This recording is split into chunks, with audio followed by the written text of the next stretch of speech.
Hello everybody, Kemo Sabi here, coming at you with another video. This one's off of Fox News webpage. I read it by Barnini Chakraborty, published on March 27th, with the topic of World Health Organization's chief's questionable past comes into focus following coronavirus response.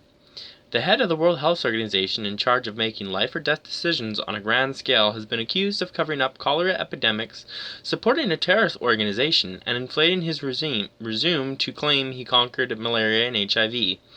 Tedros Adhanom Ghegreyesus' campaign to rewrite his questionable past has come wondering whether he is right to lead the global agency through the coronavirus pandemic.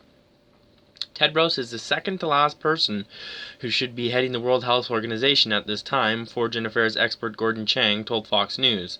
The last person is Chinese President Xi Jinping. The Ethiopian official who was elected to lead the World Health Organization in 2017 has been accused of cozying up to countries like China and has pledged millions that have pledged millions of dollars to the agency.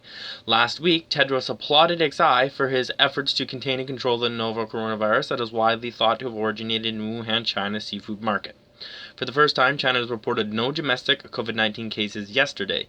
This is an amazing achievement which gives us all reassurance that the coronavirus can be beaten, Tedros tweeted. Beijing has been accused of multiple cover-ups related to COVID-19, and health experts has said China's decision to suppress information about the virus has endangered the lives of millions around the world.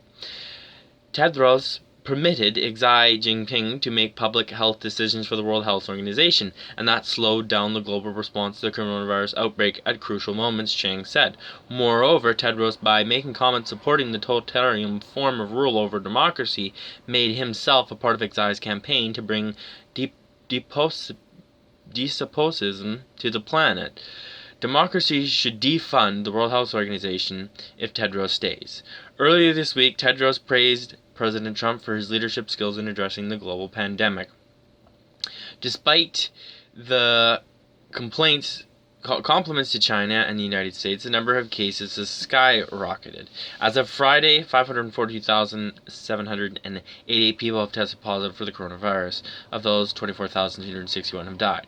Tedros, the first African picked to lead the International Health Agency, has been under a microscope for years, and his ride to power hasn't been an easy one.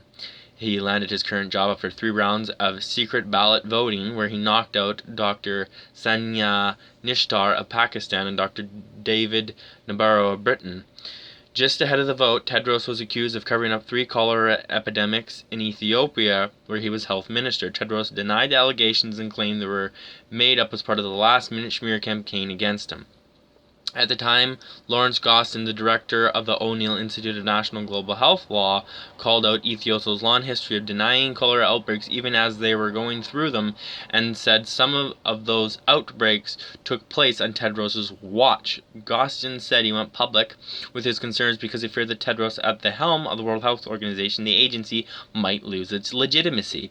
In an interview with the New York Times, Tedros denied covering up cholera outbreaks in 2006, 2009, and 2011, and said the cases of suspected cholera were actually cases of acute watery diarrhea that occurred in remote areas of the country where testing is difficult. The Guardian and the Washington Post have both reported that unnamed Ethiopian officials were putting pressure on aid agencies to stop using the word cholera and to not report the number of people affected by it during earlier outbreaks. Born in 1965 in Asmara, which became Eritrea's capital after its independence from Ethiopia in 1991, Tedros grew up in northern Ethiopia's Tigray region. After his younger brother died from the measles, he vowed to push for universal health coverage. Tedros became a member of the Tigray People's Liberation Front, T.P.L.F, which began a protracted rebellion against the military government and was crucial in the 1991 overthrow of the Mengistu Haile Mariam, Ethiopia's Marxist dictator.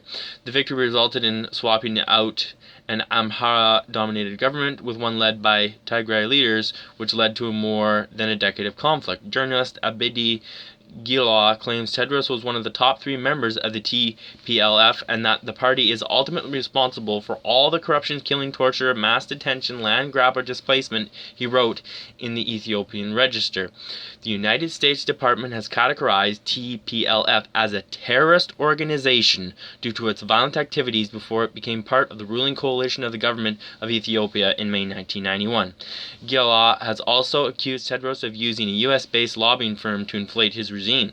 He is hyping up his dubious successes: conquered malaria, destroyed HIV, reduced infant mortality, built thousands and thousands of clinics, Ghegreyesus wrote, adding, "They never talk about the reality behind those exaggerated figures." Hope you enjoy the write-up, everybody. It'd be awesome if you gave the video a thumbs up. It'd be great if you subscribe. We'll see you in the next one, everybody. Thanks a lot. Bye.